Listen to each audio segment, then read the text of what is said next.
Hello नमस्कार, स्वागत है एक बार फिर आपका आपके अपने चैनल स्टडी टाइम में। आज का टॉपिक जैसा कि आपको दिख रहा है, इम्परेटिव सेंटेंसेज का वॉइस परिवर्तन। हमें वॉइस में चेंजेज करना है इम्परेटिव सेंटेंसेज के अकॉर्डिंग। तो इम्परेटिव सेंटेंसेज को सबसे पहले हमको पता होना चाहिए कि इम्परेटिव सेंटेंस की पहचान क्या होती है या उसके क्या भाव होते हैं कि किस प्रकार से हमें लगे कि यह इम्परेटिव सेंटेंसेज है। तो इम्परेटिव सेंटेंस की पहचान का जो पढ़ते आ रहे हैं कि सबसे पहले यह सेंटेंस आपको वर्ब से स्टार्ट होगा। इसमें सब्जेक्ट बाय यू, जिसे हम कहते हैं कि कर्ता यू छिपा हुआ होता है, या इसमें प्रारंभ आपका वर्ब से इस सेंटेंस का प्रारंभ होगा। अगर भाव के अकॉर्डिंग चले तो इसमें आपको आज्ञा का भाव मिलेगा, प्रार्थना का भाव मिलेगा, सलाह का भाव मिलेगा। तो इस तरीके से जब भाव हमें तीनों का पता चलेगा तो और हम इम्परेटिव सेंटेंस को पहचान जाते हैं तो उसका किस प्रकार से वॉइस परिवर्तन होगा। तो सबसे पहले हम लोग देखते हैं कि इम्परेटिव सेंटेंस में फर्स्ट हमें भाव मिलता है आज्ञा का। तो उस आज्ञा के भाव को, ऑर्डर का जो भाव होगा, वह किस प्रकार से हम इम्परेटिव में उसको चेंज करेंगे। तो जैसे आज्ञा का भाव छोटे छोटे सेंटेंसेज रहेंगे, उसको पढ़ के लगेगा कि ऑर्डर दिया जा रहा है। जैसे टीचर किसी स्टूडेंट को बोल दिया स्टैंड अप, तो देख रहे हैं स्टैंड अप जो स्टैंड से क्रिया है उससे शुरू है और उसको एक तरीके से लग रहा है कि टीचर ने उसे ऑर्डर दिया खड़े होने के लिए। अभी बोला जाए ओपन द डोर, दरवाजे को खोला जाए, खोलने के लिए कहा जाए। तो इस तरीके का छोटे छोटे सेंटेंसेज होंगे जिससे आज्ञा का पता चलेगा। जब पता चल जाएगा तो हम किस प्रकार से करेंगे। तो इसका स्ट्रक्चर क्या होगा पैसिव का, कि इसको हम लेट से स्टार्ट कर देते हैं। पैसिव करते समय लेट और सेंटेंस के सब्जेक्ट को लेके आएंगे और सब्जेक्ट के बाद हम लोग बी लगाएंगे और वर्ब की थर्ड फॉर्म। तो इस तरीके का एक छोटा सा स्ट्रक्चर है। या एक तरीका और होता है, यू आर ऑर्डर टू से भी सेंटेंस को आप इसका पैसिव बना सकते हैं। तो फिलहाल अब हम देखते हैं लेट और सब्जेक्ट और बी और वर्ब की थर्ड फॉर्म। तो एक छोटा सा एग्जाम्पल देखें तो यहाँ पे उदाहरण दे रहा है, post this letter, post this letter. अब ये छोटा सा एक उदाहरण दिख रहा है, छोटा सा। तो देखिए इम्परेटिव किससे शुरू है, यहाँ पे वर्ब से शुरू है और ऑर्डर मिल रहा है कि इस पत्र को पोस्ट करो। तो अब हम क्या इसका पैसिव बनाएंगे। तो सबसे पहले हम क्या किसका यूज करेंगे, अपने तरफ से लेट का यूज करेंगे। लेट, अब इसमें सब्जेक्ट किसके बारे में कहा जा रहा है, दिस लेटर। तो हम सब्जेक्ट की जगह पे किसको लेके जाए, दिस लेटर। अब सब्जेक्ट के बाद हम क्या लगा दे, बी, और वर्ब की थर्ड फॉर्म पोस्ट का क्या हमारा हो जाएगा, पोस्टेड। तो देखा कितना सिंपल पैसिव है। जब हमें पहचान होगा, बेसिक पता होगा और भाव पता होगा तो हम कितने आसानी से कर लेंगे। तो हमको इसमें आज्ञा का पता चला तो हमने क्या किया कि किस प्रकार से हम सबसे पहले इसका पैसिव करते समय लेट को ले जाएंगे, दिस लेटर बी पोस्टेड। अगर एक और उदाहरण को देखें तो bring a glass of water, एक और उदाहरण यहाँ पे, bring a glass of water. तो अब इसको देख लिया जाए तो शुरुआत आपका क्या है, आज्ञा है। तो किससे करोगे, लेट को यूज ले जाएंगे। लेट के बाद हम क्या लगा लेंगे, a glass of water. A glass of water के बाद हमारा क्या लगा देना है, बी। बी लगाकर हमने इसका थर्ड फॉर्म यूज कर देना है। तो ब्रिंग का थर्ड फॉर्म क्या हो जाएगा, ब्रॉट। तो इस तरीके से जब आज्ञा का भाव आए तो हमें सबसे पहले लेट का यूज करना है और सेंटेंस के सब्जेक्ट को लाना है, उसके साथ हमें बी का प्रयोग करना है। तो पहला इम्परेटिव में किसमें हमको किया जाता है पैसिव, आज्ञा के भाव के लिए। इसी प्रकार से अगर इस आज्ञा के भाव में आपको पता चल रहा है तो उसको कभी कभी हमें आज्ञा मनाही के तौर पे दी जाती है, मना करके हमें आज्ञा दिया जाता है। तो उस तरीके के कैसे हम उसको करेंगे, तो उसके लिए हम क्या करेंगे, लेट प्लस हम किसको लेके जाएंगे, सब्जेक्ट। सब्जेक्ट के बाद क्या लगा देंगे, नॉट, और नॉट के बाद हम क्या लगा देंगे, बी, और वर्ब की कौन सी फॉर्म लगा देंगे, थर्ड फॉर्म। इस तरीके से हमने इसका पैसिव करना है। तो कैसे हमें पता चलेगा कि इसमें मना कर रहा है? तो मना करने के लिए हम किसका प्रयोग करेंगे? डू नॉट का।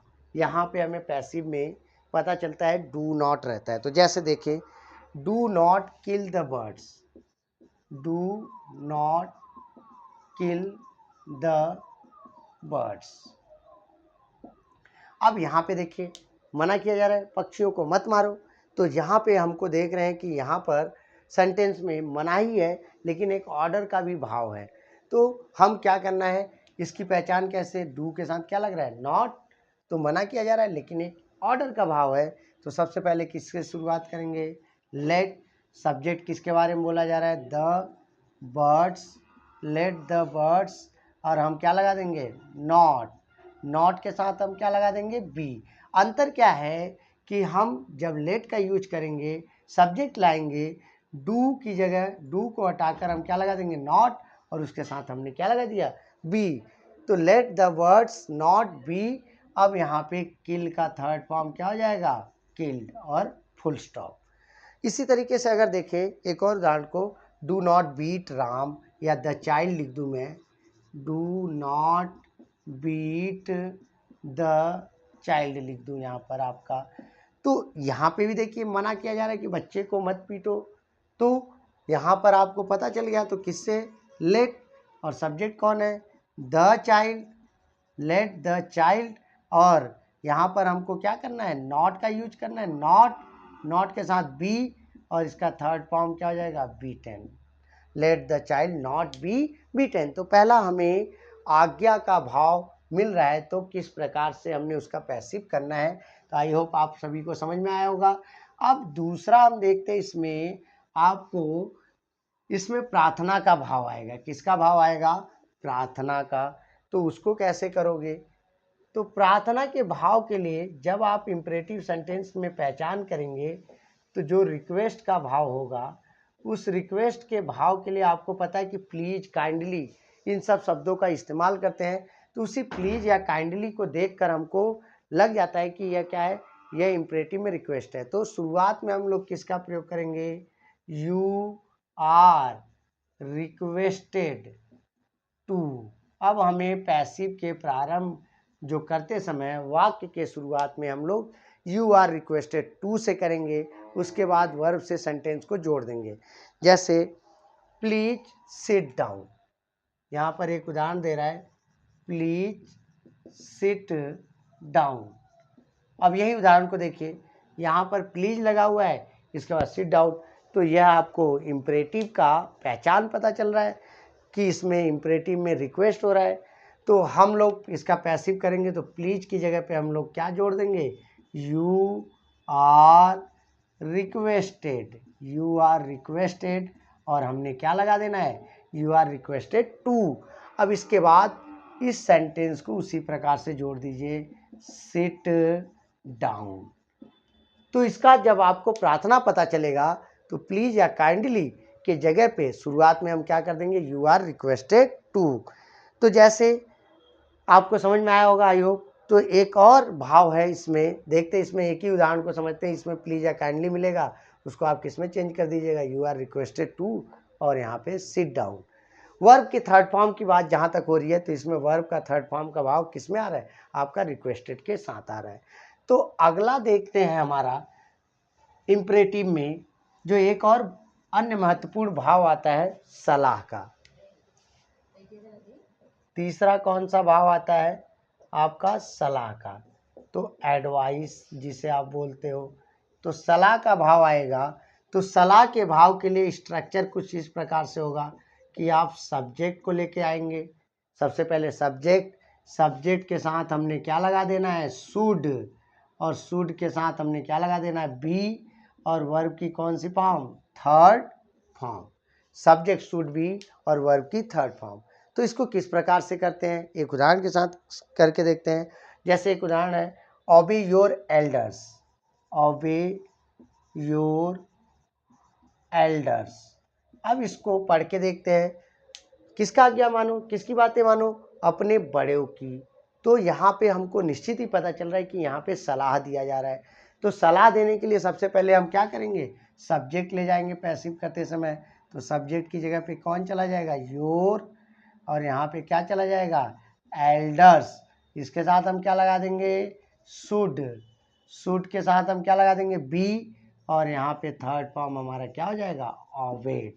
तो हमने देखा कि इस तरीके से, जैसे लव योर कंट्री एग्जाम्पल में और देखें तो क्या हो जाए, एक और उदाहरण, लव योर कंट्री। तो अब आपको पता है लव योर कंट्री, तो यहाँ पे किसको लेके आओगे आप लोग, योर कंट्री, आपका क्या हो जाएगा, योर कंट्री शुड बी, और यहाँ पे थर्ड फॉर्म क्या हो जाएगा, लव। तो यहाँ पे आपको सिर्फ पहचान लेना है भाव, और उसके अकॉर्डिंग आप सब्जेक्ट ले जाइए, सब्जेक्ट के साथ क्या लगाइए, शुड के साथ आप बी लगाइए। लेकिन इसमें भी सलाह कभी कभी, जैसे आज्ञा में मनाही के साथ आज्ञा दी जाती है, किसी चीज़ को मना करते हुए, यहाँ पे भी कभी कभी हमें देखने को मिलता है कि मना करते हुए सलाह भी दिया जाता है। तो मना करने के लिए भी सेम उसी तरीके से डू नॉट का इस्तेमाल होगा जैसे आज्ञा में हुआ है, लेकिन भाव से हम पहचान लेंगे कि ये मना किया जा रहा है। तब कैसे करेंगे उसका पैसिव, तो सब्जेक्ट ले जाएंगे और इसके साथ क्या लेके आओगे आप लोग, शुड, ये लग भी रहा था, और मना करने के लिए डू नॉट रहेगा, तो डू को हटा के हम लोग क्या लगा देंगे, नॉट, और हमारा यहाँ पे फिर क्या आ जाएगा, बी, तो शुड नॉट बी, और वर्ब की हमारी कौन सी फॉर्म, थर्ड फॉर्म। तो एक देखते हैं, जैसे यहाँ पर एक उदाहरण दे रहा है, do not insult the poor. अब इस उदाहरण से समझते हैं, do not insult the poor. अब यही देखिए, मना करने के लिए इसमें जज करना पड़ेगा कि यह आज्ञा दे रहा है या तो आपका यहाँ पर सलाह दे रहा है। तो देखिए, do not insult the poor, insult बेइज्जती करना, तो किसकी बेइज्जती मत करिए भैया, गरीबों की। तो एक तरीके से यहाँ पे हमको सलाह समझ में आ रहा है, तो सलाह समझ में आ रहा है तो सबसे पहले किसको लेके चलिए, द पुअर, और क्या लगाइए आप लोग, शुड, शुड के बाद इसमें से डू हटा के हम क्या लगा देंगे, नॉट, नॉट के बाद क्या लगा देंगे, बी, और वर्ब की थर्ड फॉर्म क्या हो जाएगा, इंसल्टेड। तो देखा हमने किस प्रकार से पैसिव में यह आप किस प्रकार से पहचान आपको पता चलेगा, और किस प्रकार से उसका पहचान के बाद आप उसका पैसिव करते हो, तो आप इस तरीके से समझेंगे और इसका पैसिव करेंगे। तो तब तक के लिए, अगले वीडियो के लिए धन्यवाद।